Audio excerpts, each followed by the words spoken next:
This video was prepared for military-friendly employers to explain the need for veteran empowerment training, what the learning entails, and how this differs from traditional job readiness training veterans are provided during transition or when about to graduate from colleges or career schools.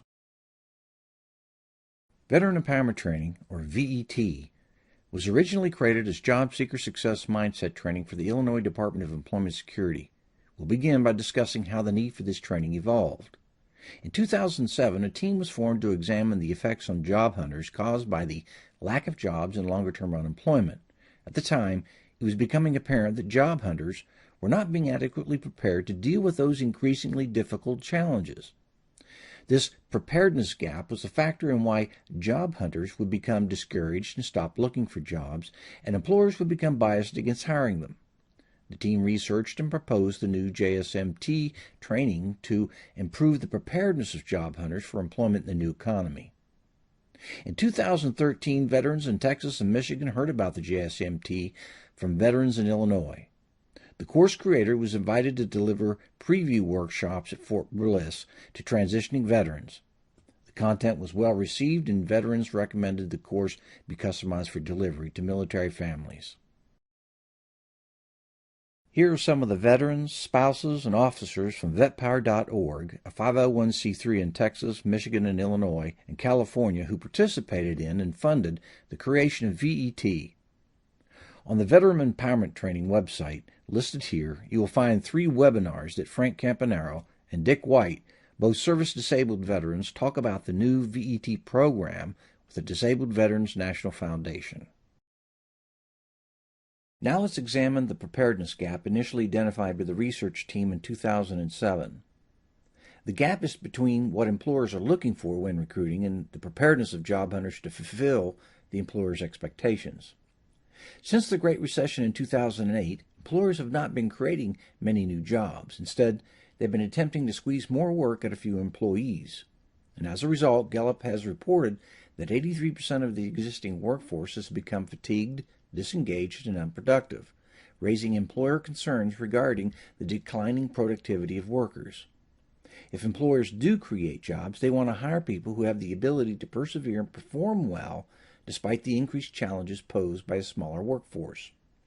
And this situation helps us understand why many employers on a nationwide basis have become less reluctant about hiring people they realize are overqualified, and why millions of employees have reported they are underemployed. Employers want higher horsepower for their positions.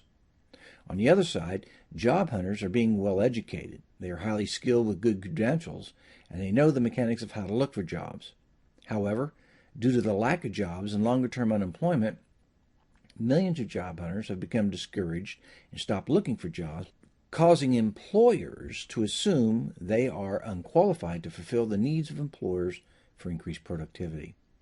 They are unqualified, and there is some truth to this, or this problem would not be happening to the degree that it is.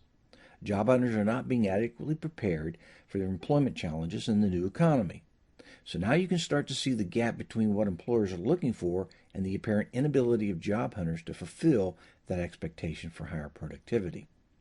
Now realize the preparedness gap is not because job hunters lack the right credentials, job skills, or job search skills. They have all these things, and they're important. However, none of those things matter if the job hunter is still perceived as unqualified due to their weakened attitude, perseverance, and performance caused by the difficult market.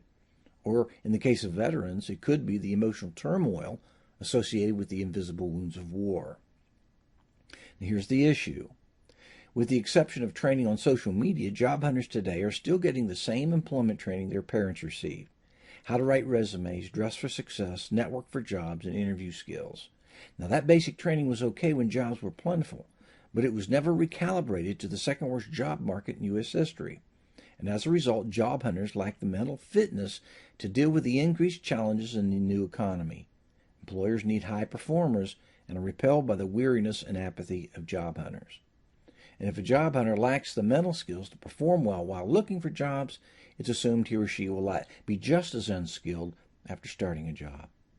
And with so many well-qualified job hunters on the market, employers have options and don't need to hire anyone they don't like. The longer-term jobless are unlikable to employers, and here's what employers mean by likability. Most people think of employment on only two dimensions. Either you have job satisfaction or you don't.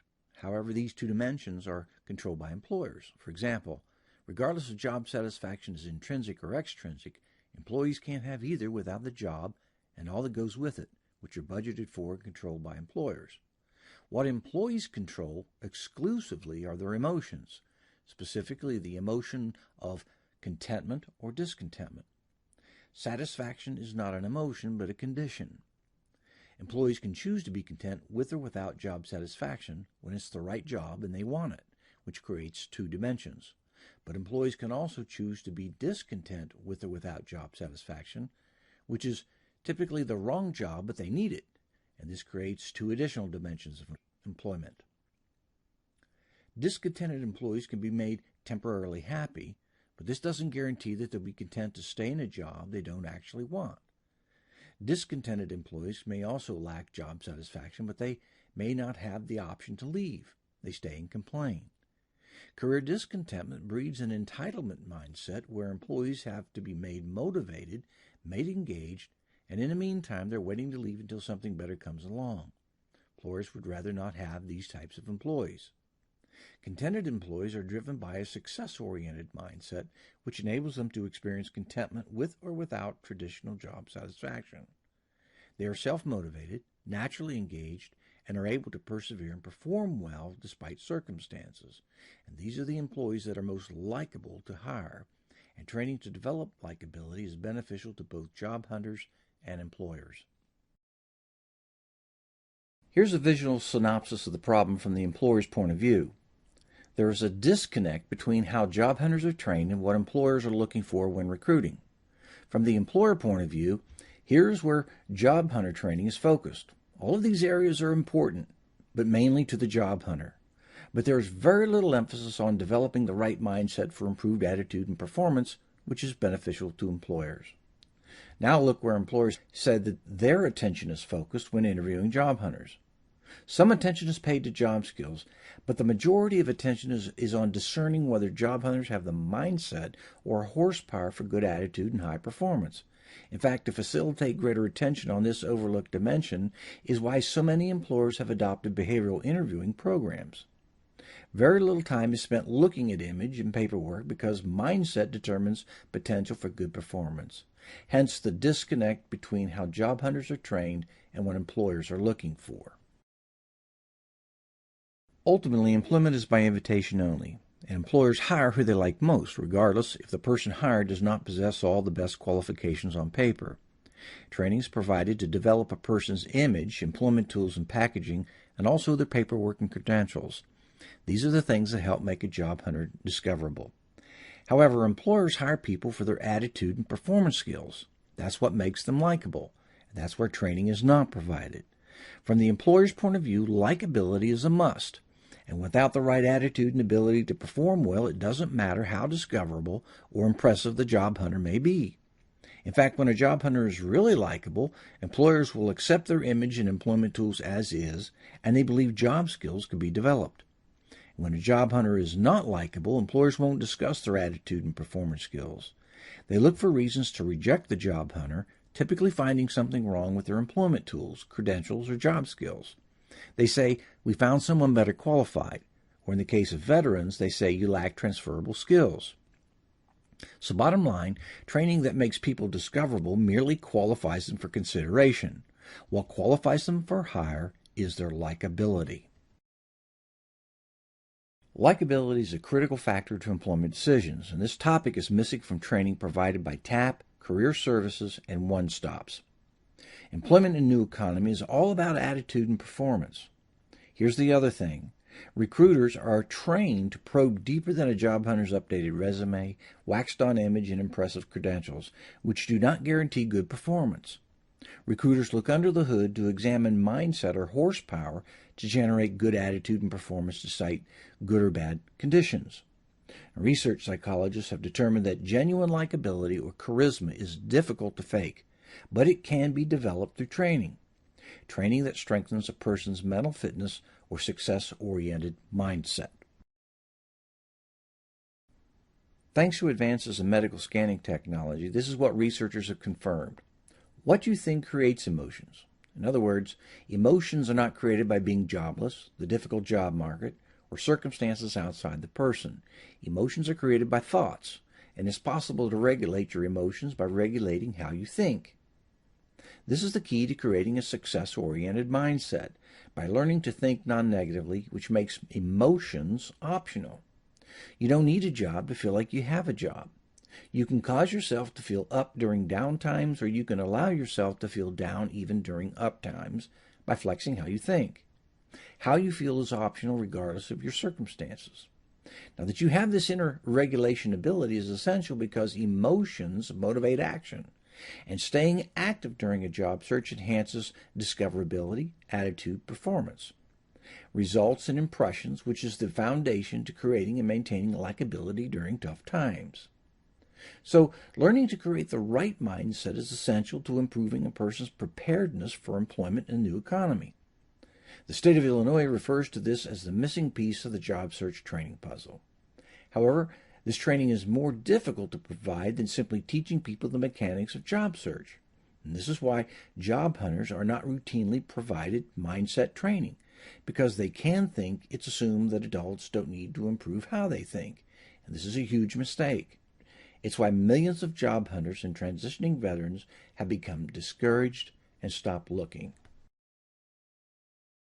To simplify the psychology behind science of mind, the expanded training discusses new research on consciousness, or how mind and spirit are separate from brain and body. To make this interesting for veterans, we cite research supplied by the International Association for Near-Death Studies, which is headed by Dr. Diane Corcoran, a retired U.S. Army colonel who was a battlefield nurse in Vietnam through Desert Storm. However, we don't dwell long on the topic of life after death. Instead, we use science of mind to highlight the major differences between brain thinking versus mind thinking. Brain thinking is habitual, based on a person's subconscious programming since birth. Much of this thinking is self-limiting to keep people safe inside their comfort zones. However, brain thinking is also judgmental, focused on what's going wrong, ruminating about the past, and worrying about the unknown future. And all of these thoughts produce emotions that are typically unhelpful to the individual, and this is where a job hunter's problems begin.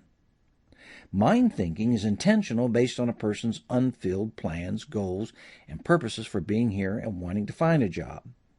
Mind thinking is generally non-negative or realistic, focused in the present moment and optimistic, focusing on things going right or that could go right, and ultimately creating emotions that are generally helpful to the individual. What we're referring to here is a person's internal dialogue or self-talk being helpful or unhelpful. Harvard researchers recently found that the average person spends 47% of their time on autopilot, allowing their brains to think habitually, and unknowingly creating unhelpful emotions that cause sadness and depression. And this figure jumps as high as 95% when people are on their home PC, not busy, or not engaged in routines, which describes being jobless and looking for work. So up to 95% of a job hunter's time is spent mind-wandering on autopilot, innocently creating unhelpful emotions that weaken their attitude, performance, and likability. In fact, over 40 years of psychological research now confirms that improving how you think intentionally with your mind, or mindfulness, is a key element to improved attitude, performance, health, well-being, and happiness. And habitual brain thinking, or the lack of mindfulness, weakens attitude and performance and contributes to bouts with depression and thoughts of suicide. And according to Harvard researchers, allowing brain thinking, the lack of mindfulness, is the root cause of every psychological and physiological problem people experience. Now we know that problems caused by brain thinking are preventable through mindfulness training, and that improving mindfulness is a key factor to increasing a job hunter's likability for employment. That's why training on this topic of science of mind and mindfulness has been integrated into job seeker success mindset training and now veteran empowerment training. A veteran's ability to take command of their thinking, their mind thinking, to supervise their brain thinking, is the key to creating their likability. Their mental fitness to think intentionally, to keep themselves self-motivated, naturally engaged, and resilient to persevere despite challenges. For veterans, we define this mental ability as V.E.T power and V.E.T equity. Here's the definition. V.E.T power is achieved only through military training and service. And it's why employers recruit veterans in the first place, for their V.E.T power and V.E.T equity. Veterans understand what V.E.T power is, but here was the problem we encountered. Most veterans believe that their V.E.T power diminishes over time, the longer they're out of the service, and they perceive this as a disadvantage when competing for jobs against civilians and other veterans. This is not a good mindset to have. So here's how we correct this unhelpful thinking. V.E.T program explains how a veteran's V.E.T equity can continue to grow after they leave the service when he or she learns how to leverage what employers believe is right about veterans. And they do this by strengthening their mind thinking or mindfulness to succeed despite circumstances. Now let's talk about what's right about veterans. Here you see on the left the employable military qualities that researchers have found make veterans most likable to employers. Notice there is nothing on this list about a veteran's resume, credentials, image, elevator speech, interview skills, or even transferable job skills. All of those things are important but merely help to qualify a veteran for consideration. It's their likability or the V.E.T power and equity that qualifies a veteran for hire. That's what employers are looking for. Harvard researchers have also found that a job hunter's likability is enhanced by the mindfulness characteristics you see here on the right. These may seem insignificant in comparison to employable military qualities until you see what the lack of mindfulness looks like. For example, coming from a highly disciplined military environment, veterans don't realize this is how employers may perceive them. Robotic, scripted, rigid, and habitual, what employers describe as a lack of rounding, and what some employers presume are symptoms of PTSD. V.E.T teaches veterans how to develop mindfulness skills and these more likable characteristics. So, the question is, how is this done? The V.E.T program relies on blended learning. The primary program is delivered online and then reinforced with live workshops and peer mentoring, for which train-the-trainer and train-the-mentor sessions are provided. Here we see the phases of development a veteran and his or her spouse evolve through during an 8-week period as they practice with mindfulness exercises. Initially, the learner experiences an enhanced sense of awareness regarding who is thinking, the mind or brain, and then this evolves to greater sense of engagement in the present moment rather than ruminating about the past or worrying about the future, becoming less judgmental and accepting regarding the challenges with transition in everyday life. This eventually leads to a greater sense of ease and evolves to improve health, well-being, and happiness. It's important to note that these developmental phases are not immediate or tangible, and they require work, much of which is online and can be boring. And this is why it's so important to reinforce online learning with live workshops and peer mentoring. The peer mentor is provided training on how to guide the learner through 3 developmental shifts: in mindfulness, in self-identity, and finally, a shift in their improved attitude and performance, all arising from improved mindfulness regarding how the learner thinks, intentionally with their mind, not habitually with their brain. Mindfulness training plays an important role in easing transition and improving career readiness, and the VA has found that mindfulness training has proven effective in the treatment of PTSD. However, V.E.T program is taking mindfulness training to the next level by teaching veterans how to apply their mindfulness skills to transition, but also to improve their preparedness for job search and career readiness. V.E.T teaches veterans how to strengthen and leverage their V.E.T power and V.E.T equity or likability to qualify for hire. It's all about improving attitude and performance skills, which makes V.E.T beneficial to veterans and employers that hire them. In conclusion, let's review how TAP GPS, or traditional DOL training, differs from V.E.T's next generation of job preparedness training. First of all, TAP is government provided, while V.E.T is employer provided, which is something veterans have said they prefer. Secondly, While TAP intends to convert service members to civilians, V.E.T embraces service members as civilians for their vet power and vet equity. Here's the slogan we use to emphasize the value of veterans to employers that are concerned about improving productivity. Employers want warrior qualities, not more civilians who don't know how to be warriors in business. Next, TAP is oriented to fix what's wrong with veterans, the things you see here. And this is okay, but V.E.T is oriented to teach veterans how to leverage what is right about veterans that doesn't need to be fixed. Their employable military qualities or vet power and their mindfulness characteristics. Can you see the problem here? Focusing a veteran's mind on fixing what's wrong creates a deficit mindset, which is not the best mindset to have when starting a job search in a down economy. That's like starting a foot race with a ball and chain around your leg.